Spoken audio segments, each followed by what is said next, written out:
Buenas noches, ingeniero. Buenas noches, compañeros. Somos de la Universidad Laica Eloy Alfaro Manaví, de la Facultad de Ingeniería Industrial, de la materia de Ingeniería de Procesos.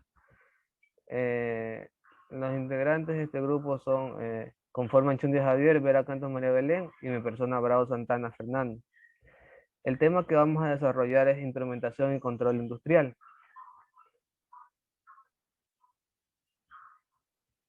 Bueno, tenemos los instrumentos de medida.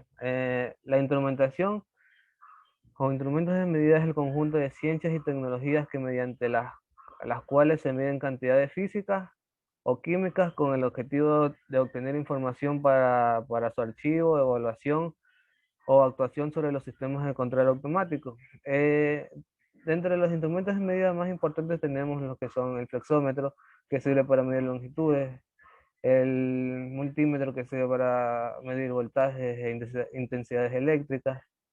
También tenemos el pie de rey o calibrador, que también sirve para medir longitudes. Y esos son algunos ejemplos de los más importantes que le puedo situar o mencionar. Ahora tenemos lo que es un sensor.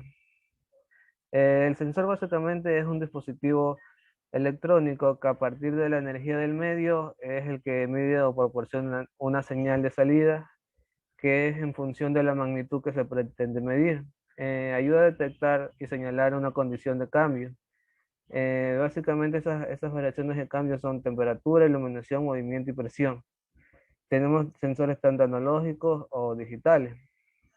En la imagen que tenemos ahí en la diapositiva, podemos ver un sensor de movimiento, porque en la primera parte de la imagen no hay nadie en la habitación, por lo ende no hay movimiento y no se prende la luz. En la siguiente parte de la imagen podemos ver a una persona que está caminando y por ende genera un movimiento, y al detectar esto el sensor se prende la luz. Este es un ejemplo muy claro de lo que es un sensor de movimiento. Ahora tenemos lo que es un transmisor. El transmisor es un instrumento que captura variables de proceso y las transmite de forma remota a un instrumento o receptor. Esto puede ser un indicador, un registrador, un controlador o una combinación de ellos. Este equipo emite una señal o código mensajes a través de un medio que está conectado al sensor mediante conductores eléctricos. Tenemos transmisores de tipo neumático, electrónico, digital e hidráulico. Ahora tenemos la señal digital.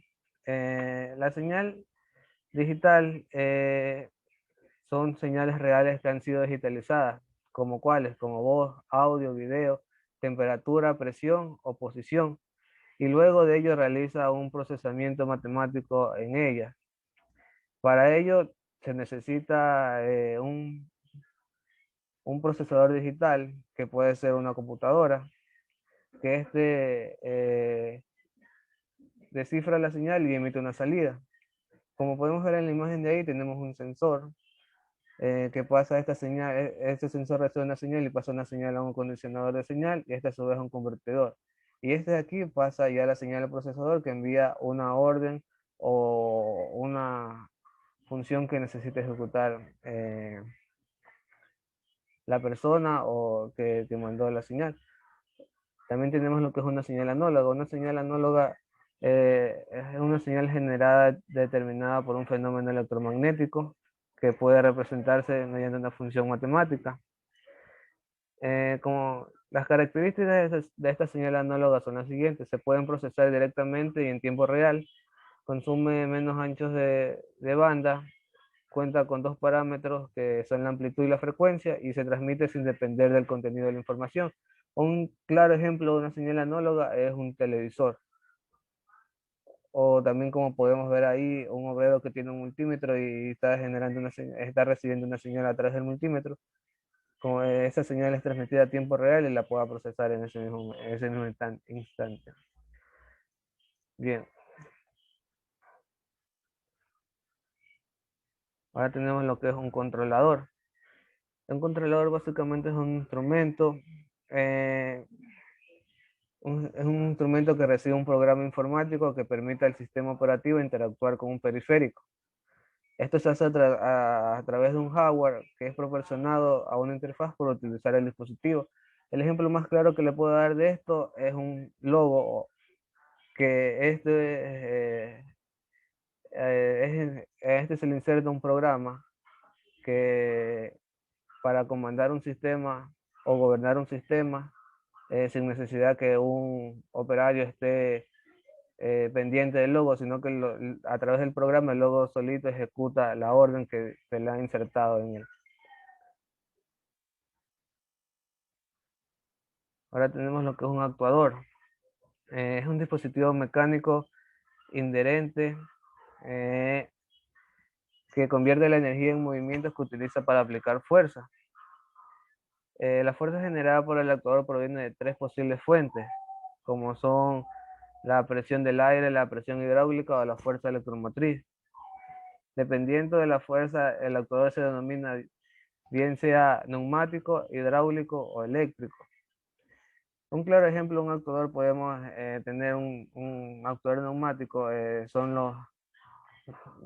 las grúas que para mover postes. Ahí utiliza un actuador de fuerza, uno neumático para poder realizar esa acción.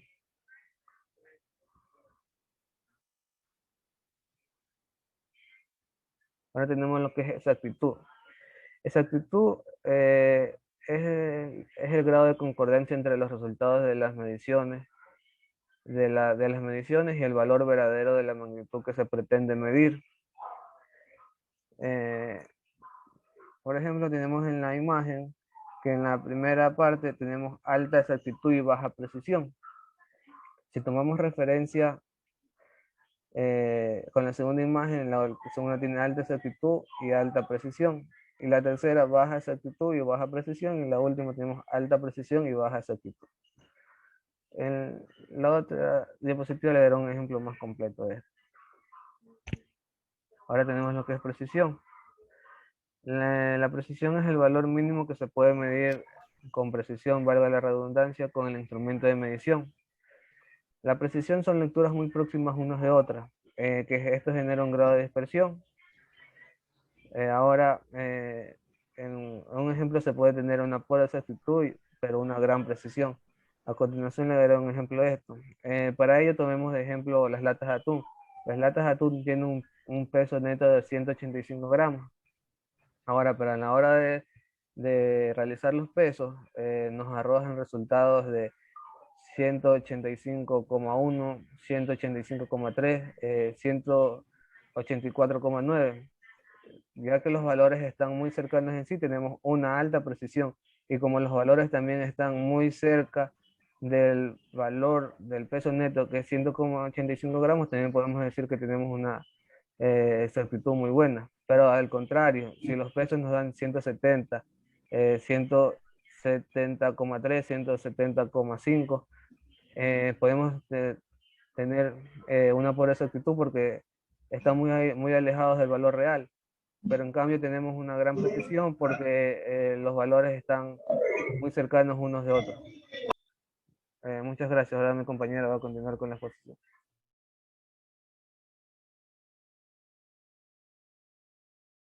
Tenemos la incertidumbre. Esta de aquí es la dispersión de los valores que pueden ser atribuidos al valor verdadero de la magnitud medida. Cuando se realiza una operación de calibración, se compara el instrumento a calibrar con un aparato patrón para poder averiguar si el error se encuentra dentro de los límites dados por quien fabrica el instrumento. Tenemos que tener en cuenta que el valor real se debe encontrar dentro del valor de incertidumbre, como que está en la imagen que podemos observar. Tenemos el error de medida.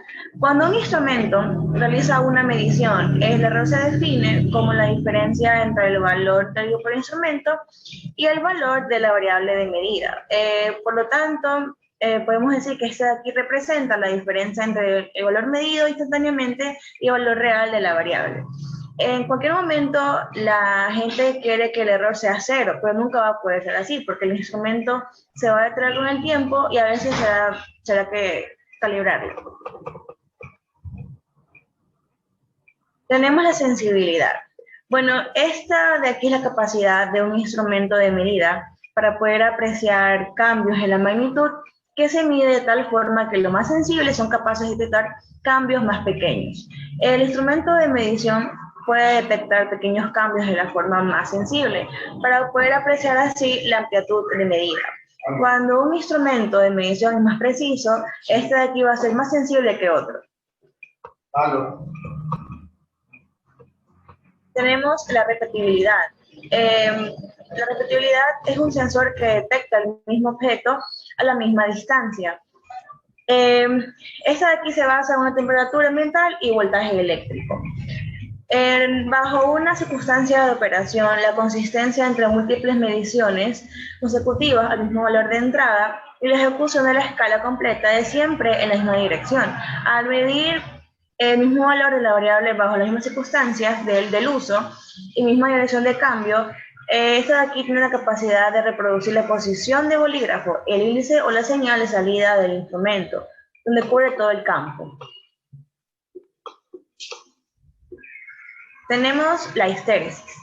La histéresis es la diferencia máxima que se observa en los valores indicados por el índice o la pluma del instrumento, o la señal de salida por el mismo valor cualquiera del campo de medida. Cuando la variable corre por toda la escala en los sentidos ascendente y descendente. Siguiente, por favor.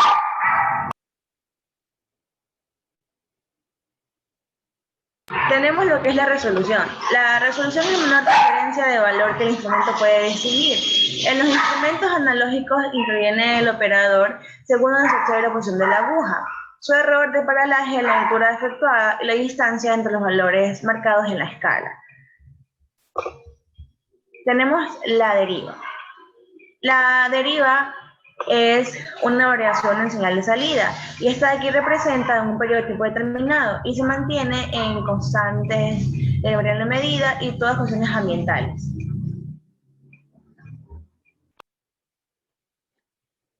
Bien, continuando con la exposición, tenemos que es la trazabilidad. La trazabilidad son atributos de los resultados de medición o valores estándares que pueden relacionarse con una referencia específica a través de una incertidumbre específica y una cadena continua de comparación, generalmente a un estándar nacional o internacional. Como podemos ver, tenemos tipos de trazabilidad. La trazabilidad en medidas físicas y la trazabilidad en medidas químicas. Bien, la trazabilidad en medida física es a patrones de referencia del sistema internacional o unidades. Todas estas medidas, sean básicas o derivadas, deben estar trazadas a patrones de las 7 unidades básicas del sistema internacional, mientras que la trazabilidad en unidades químicas es hacia la unidad de la cantidad de sustancia, por la diversidad de matrices o de interacciones con el analítico a medir. El ruido.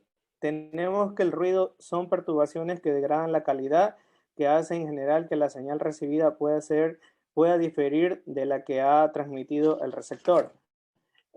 Como se puede observar en la gráfica, son señales de radiofrecuencia, donde puede haber una interrupción, en donde la parte, como podemos observar en la gráfica, en la parte superior hay una interrupción, mientras que en la parte inferior el receptor ha recibido el mensaje claro y conciso.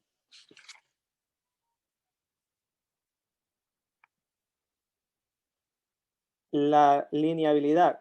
La lineabilidad es una aproximación de la curva de la calibración a una línea recta, es decir, la curva característica de la medida. Como tenemos ahí una gráfica donde podemos observar que hay puntos que están en la parte superior y hay puntos que están en la parte inferior. Y otros simplemente se ven que son puntos acertados. Esto es lo que conlleva a una desviación conocida también como una no lineabilidad.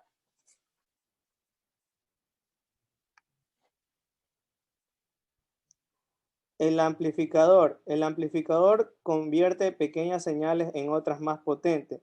acciona sistemas que las señales débiles no son capaces de mover. El amplificador aumenta su potencia además de su intensidad para que no sufra distorsión por el proceso de medición, sobre todo si sobre la independencia de entrada del circuito sensor no es suficiente al alto que nosotros estamos deseando. Como podemos observar, acá tenemos un ejemplo, que es el ventilador, que en el modulador lo que hace es mandar una intensidad de corriente por diferencias de resistencia. Es decir, cuando la resistencia es mayor, a la velocidad será menor, y así sucesivamente se va incrementando a medida que la resistencia disminuye, hay un aumento de la frecuencia. ¿Ya? Y por ende, da una mayor velocidad al ventilador.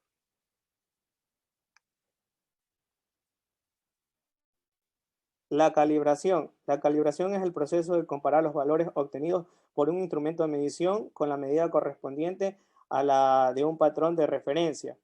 La confianza en la bondad y en las indicaciones de los instrumentos de indicación y control va a depender de la gestión de la calibración y es vital para la producción de la calidad de una planta. Sistemas de control. Un sistema de control está definido como un conjunto de componentes que pueden regular su propia conducta o de otro sistema. La finalidad de un sistema de control es conseguir, mediante la manipulación de las variables de control, un dominio sobre las variables de salida, de modo que éstas alcancen los valores que son prefijos en pocas probabilidades de falla. Lazo abierto.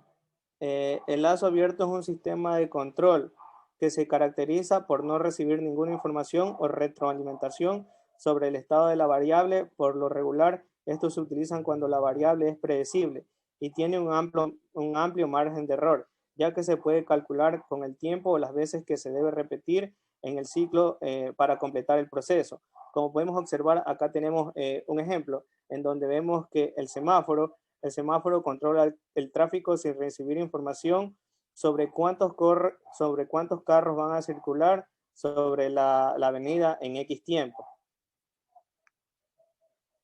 El lazo cerrado. Este sistema es más complejo y más completo, ya que recibe información sobre los estados que van tomando la variable. Este sistema de lazo cerrado está retroalimentado y se colocan sensores que envían información de manera totalmente autónoma. Acá tenemos un ejemplo de lazo cerrado. Un aire acondicionado tiene un sensor que retroalimenta la información sobre la temperatura de la cual se encuentra la habitación para identificar si hace falta encender el sistema o mantenerlo en stand-by. Bien, muchas gracias. Esta ha sido toda la exposición de nuestro grupo.